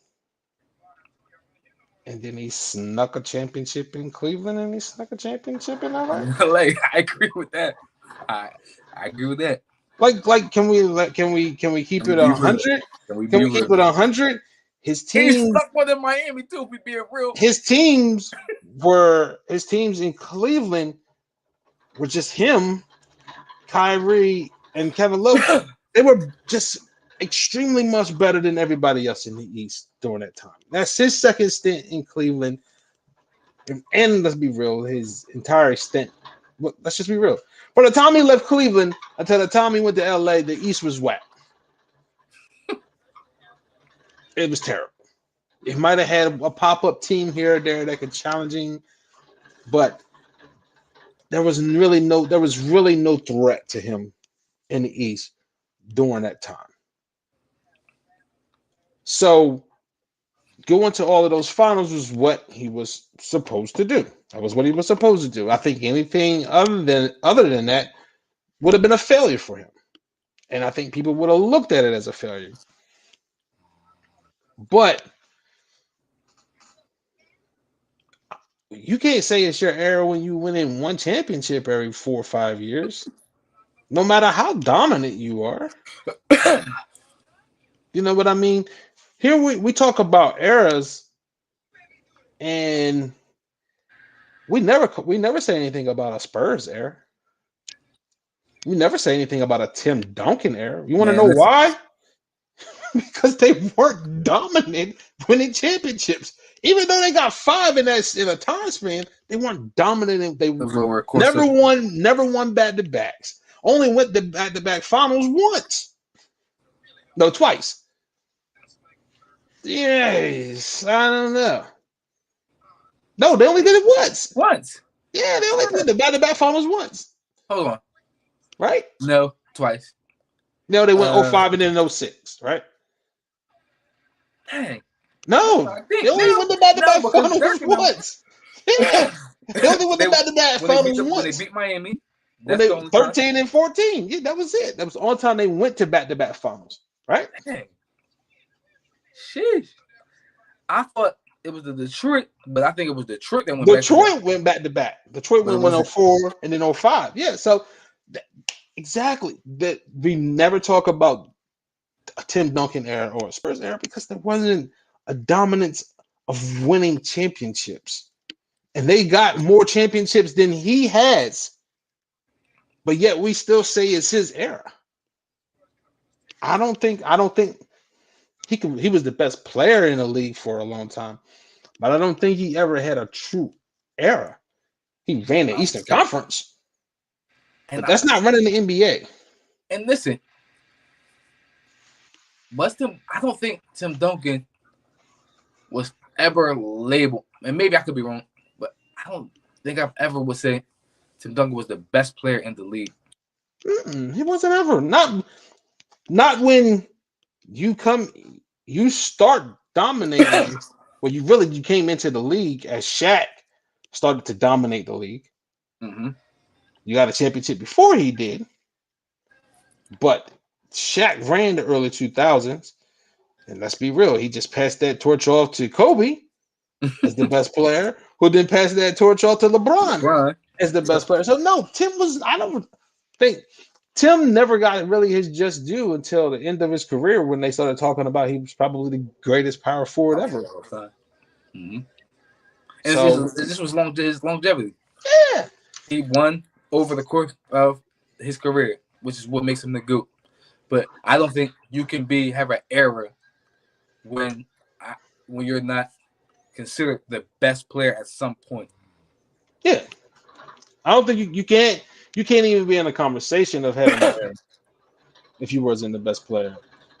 But then like LeBron could be in a conversation to me, but I don't think you can say it was a LeBron era when he wasn't Magic and Bird, the 80s, that was their era. That was the era. They played in almost every championship and they won almost every championship between the two of them. Cool. Jordan's era is the 90s. I agree. You start talking about the 2000s, Still gonna be Lakers in my opinion. yeah, but They you have can't give it. I can't narrow it down to a player unless you want to say Kobe because Kobe won the most championships during that decade. Yeah, you can say Cole because he won 3 with Shaq, and then he won 2 more. So you can say Cole. You can say it was a Cole Right? era. You can say that was Kobe. So then you start talking about the 2010s, and you start talking. Is that the LeBron era? No, in my opinion, He's the only one too. Like I said, in my opinion, no, because I mean, because he does have 4 and no 2000. Well, 3.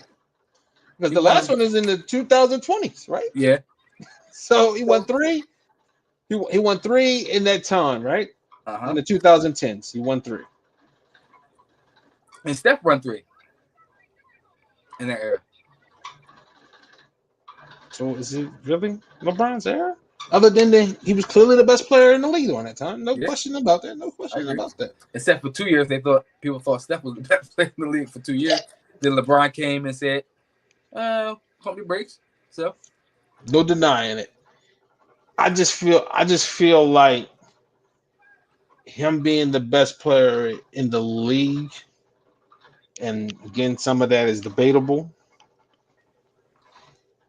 did not translate into him and his team dominating the league. I You agree. can say whatever reason people want to give. He didn't have help. Whatever. His team wasn't dominant. And I'll say again, when his team has been healthy, the Warriors have been more dominant than LeBron led Heat or Cavaliers. Because again, you said snuck. Go ahead. That's to me, and I know people don't want to hear it because he won 2 championships. To me, the biggest indictment on his career is his tenure in Miami. Because you say he snuck one in Cleveland, he snuck one in LA, he snuck one in Miami, and he had a terrible performance in one of those seasons. Yeah, I think that's. I feel like again, as great as he was and as great and dominant as he was as an individual, I think the worst thing, the worst and best thing to happen in his career was 2007. 2007. Yep. Yeah, If he doesn't go to the finals in that's finals. 2007, I don't think the championship or bust expectations is placed on him pretty much for the rest of his career. And you think that was only his 4th season and only his 2nd playoff appearance. He was 22 years old.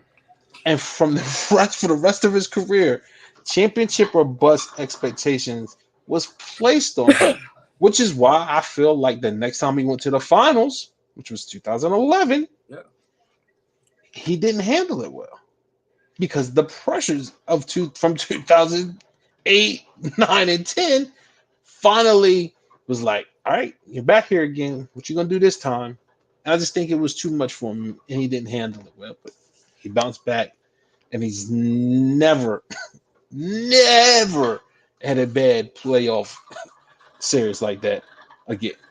So he redeemed himself, but I think he has more success because the pressure wouldn't have been on him if he doesn't have that phenomenal run in 2007 because he showed everybody what he was capable of beating that Detroit team the way he did. And I just feel like if he doesn't do that, he can have a great series, but if he doesn't win that series, I feel like when he goes to Miami, he's not under that pressure. And let's be real. If he's 50% of himself, they win that series against Dallas. He was absolutely terrible. terrible. Yeah, And Dallas did what they were supposed to do, yeah. which is beat the brakes off of them and go win that series when their best player is playing bad. That's what they were supposed to do. I do want to say this. What why I think defines eras. The greats, when they learn to win, they don't have times where, and maybe LeBron's learning to win was in 2011, and where I agree with you, 2007 was kind of terrible, a bad thing for him because from 2007 he went to the championship, and then 2008 it was like you get smacked by who, and then 2009 you lost to who? You LeBron, you just coming off of a finals run, and you lost to a 5th seed at Boston.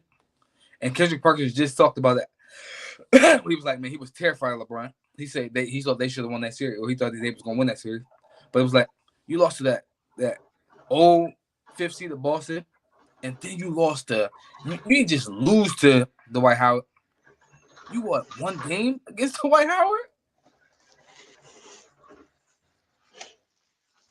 And that thing 2010 they lost again.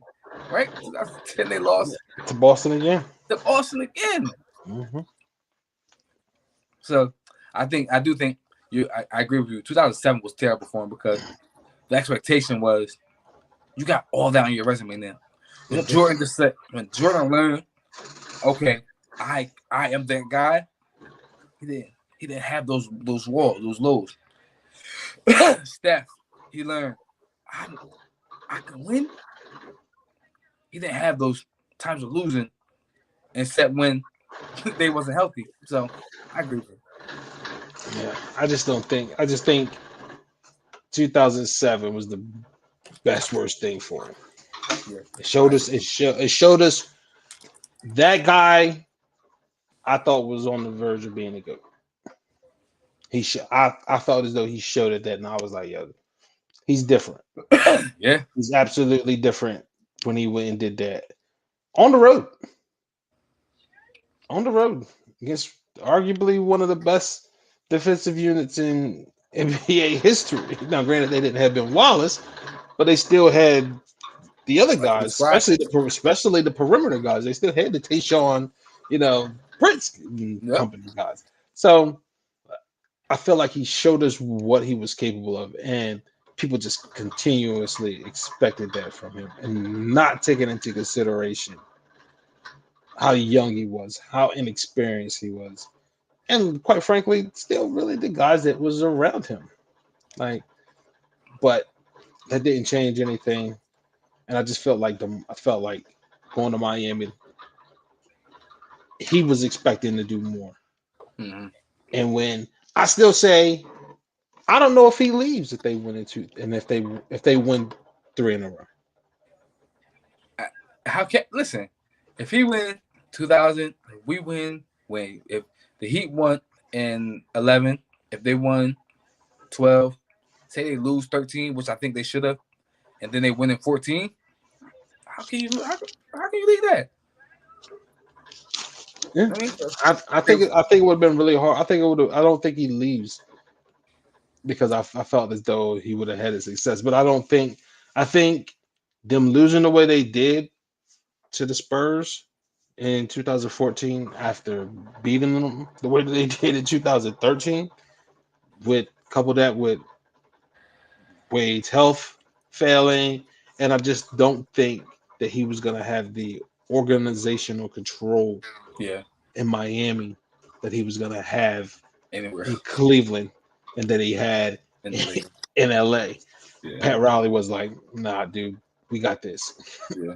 We got this. Dwayne Wade got more pull than you here, brother. Like we got this. We know how to do this. We've been doing this for a while." Yeah, So, but as far as eras go, I guess we can say the 2010s is the LeBron era, but it's other guys making cases. I agree. There's other guys that made a case to say that because Listen, we can if put that was KD in. We another, can put KD in that. We can put KD in that boat too, man. yeah, KD stuff. Yeah, Because he got two chips. So yeah, I just be agree. real. Let's be I real. agree. But that is our show for this week, ladies and gentlemen.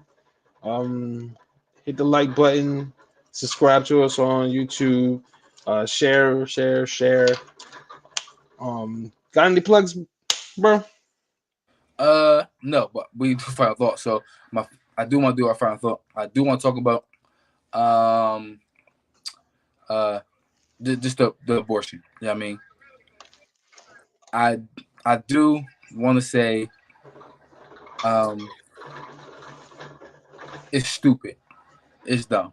Yeah, I mean, whatever your beliefs are, um whatever your beliefs are, just you take away somebody's right.